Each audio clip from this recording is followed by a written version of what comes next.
Yeah. Wait a minute. Real quick, before we go to that, I'll be sure, Earth, Wind, and Fire, Freddie Jackson, Tina Marie. This is 1988. I'm sorry, I had to go there. I was just like, wait a minute. But anyway, music is doing good, y'all. I'm about to finally get back in the studio myself. So, Miss Kriss, shout out to Miss Kriss, shout out to BlacLuve in general. And basically, Miss Kriss put right. Let's back up. Right. Let's talk about we gotta let's go there. BlacLuve. Yes, ma'am. Wait. What's that? BlacLuve is a collective of 5 people. Me, JLR, Miss Kriss, Rashad Whittier, DJ Reminisce. Hold on, James Doherty, and hold on, now 6. Now I trip off of it, and Kellen Goodwin. And basically, we just put together this crew where we got tired of some of the music that was being played at the time, and plus, it was trying to embrace BlacLuve in general. So that's what we was going for. Let's embrace BlacLuve. They don't think a man and a woman don't love each other no more. They don't think that we can coincide anymore. So okay, let's show that.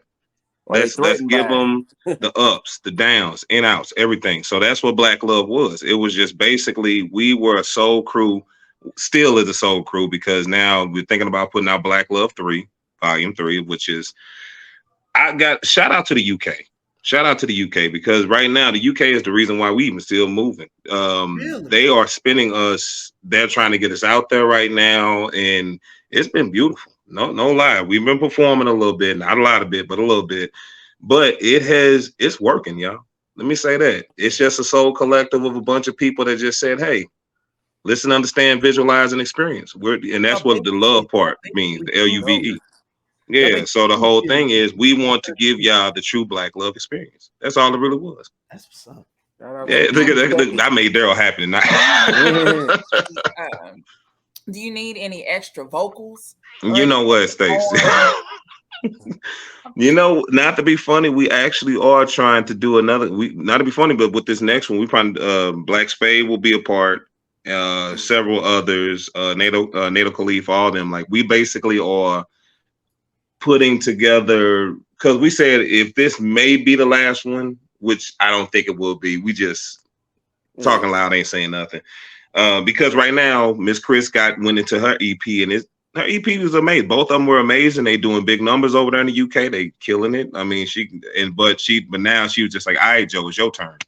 So I'm the one sitting back, finishing up in the studios and everything. Because I promise you, it's just in between photography, videography, everything else I do as a Jamaican bloodline. I'm just saying, as a songwriter myself. Yes, ma'am. You know, I just didn't know, I just trying to see how I can be involved. Like there's a couple of songs I've written. One of them is called Where's My Alimony Check? Another one is called Rent is Due on the 3rd. You know what? That's really a love song. That is a song about love, life, and loss. Oh my God. Yes, ma'am. That's what we're gonna call it. Yeah. That's what that's about. So I'm just saying, like, if you need some inspiration, I mean, I got some, I've written some things. Oh my goodness. First of all, the inspiration was me and you walking home from school every day from them doggone bleachers. And next you know, Joe, I think you should go ahead and do this singing thing. That was Stacey, ladies and gentlemen. Like, you know what? You sound all right. Right.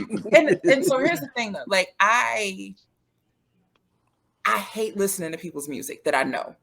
Because I'm always afraid that what if I don't like it? And you're going to ask me, do I like it? And what's your favorite song? And I'm going to be like, it was the one towards the end. It was one of the last tracks or something like that. Or one of them. It was the interlude that you did that I really liked. Because because of that, I won't listen to people's stuff because I'm like, I'm afraid. But I actually have heard Joe. And so I think that's the highlight, is that I had already heard you. I already knew what you sounded like. So it's like, okay, I can press play on this because I know that something good is actually going to come out of the speaker. But yeah, so anyone who's ever sent me their music to listen to, I didn't listen to it. I did. Let's just say it goes my way too, because I swear I done had so many people, and this ain't no disrespect to anybody, but I always have everybody because they think we big time. And don't get me wrong, it's not that. It's like, yeah, man, you should listen to our music, and I listen to it. Next, I'm like, and I'm a nice guy. I don't like I don't like to tell people. My face will do everything. So that's I'm like, that's not for you. It's not. And even when we used to do the old show, when we used to do him, people would always want us to listen to their stuff. And it's like, I mean, true enough, we did break. She got some what was it? Some fire and some food stamps. We did break that. Yeah. We did break that song. Okay. I But mean, I've been trying to get Joe to get on the remix for me and Javon's platinum hood single, our dedication to the great Marion Barry, Bitch You Set Me Up. We're trying to get him on the remix for it. The beat is already out there. Shout out to JBJR, official beat DJ. And we have Marion Barry as a guest star on the song. Please, is that serious? That's a real song. Bitch, you don't just say things just to be saying them, Joe. I totally believe that. That's real. It's called Set Me Up, comma. You set me up. Came back and won again. Look, sir, you get the studio time ready. I'll do it. We'll do it at Reminiscence. I'll send it over to you. You just lay down something right on the back of it.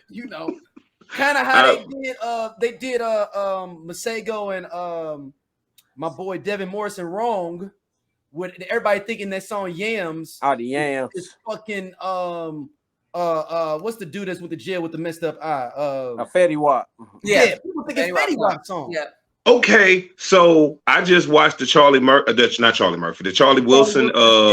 NPR, and he did it.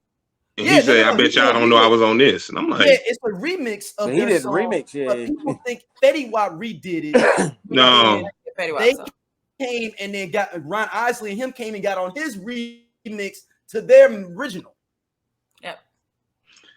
See, that's the problem with music right now. Everybody think that it's just like, all right, bro, appreciate the original because it's Fetty Wap. We know that was auto-tuned out of his mind. We know it was engineered to perfection. And I've seen these engineers. I've been in, prime example, Suburban Pro.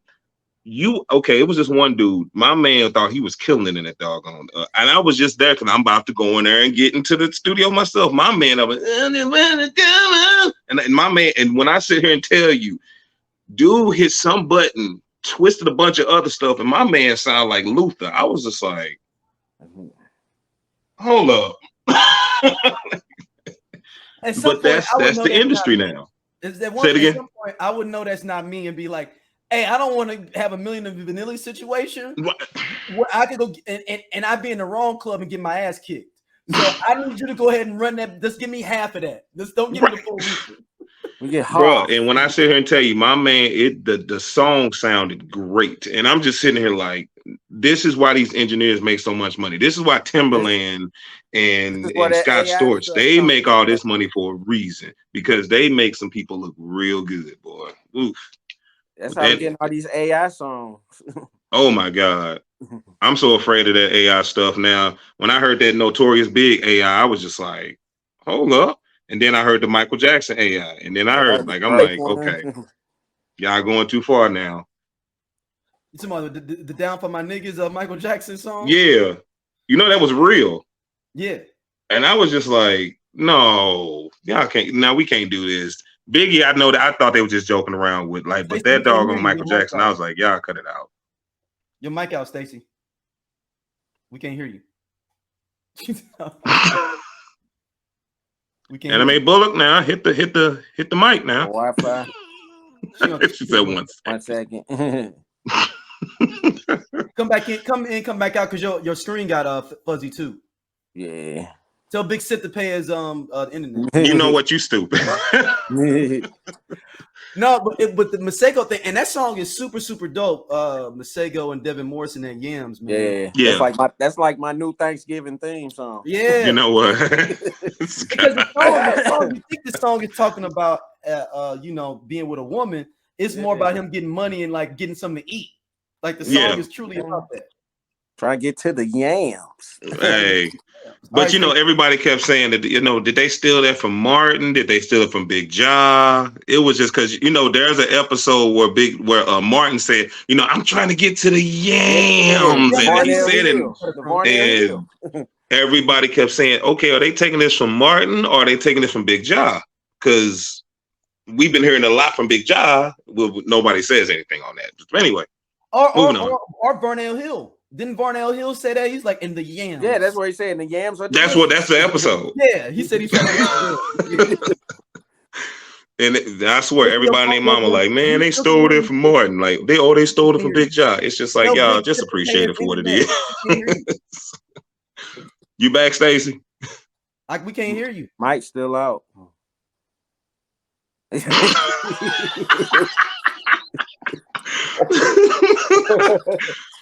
Stacy did that auntie finger like that lip get thin. So for the next BlacLuve album, Joe, like what's y'all? You say y'all got NATO coming on there, y'all got Black Spade potentially coming on. What's someone you would love to work with that's feasible? We ain't saying like, man, I would love to work with Michael Jackson, and that's not obviously like real like attainable things that you would want to like work with for collaborate with. I mean, not to be funny, but right now I'm talking with Eric Roberson. Ooh, you a hero? Ooh. Yeah, so he comes here in June 25th, so we gonna have a conversation. That's all I can say. Ooh. But him and Anthony Hamilton are like my, hey, bruh, whenever you ready. It's like that's my two people. I would love to say Jill. I just know me and Jill might jail too much together, It's Jill. She like him tall and dark, And you be running the Harlem Nights, baby. Tell you the phone. Hey, first of all, went down there to Nashville for my birthday, and Jill Scott had a concert down there. Bruh, she had every man up in there just looking like, hey, baby, Jill talking. I need you to listen to her. Hey, this cool ass Scott from the I Love 90s Music Podcast. Hit that subscribe button right now. Like it on the SOLC Network. You finna get all the real deal on the 90s, the 2000s, and the splash of that 80s.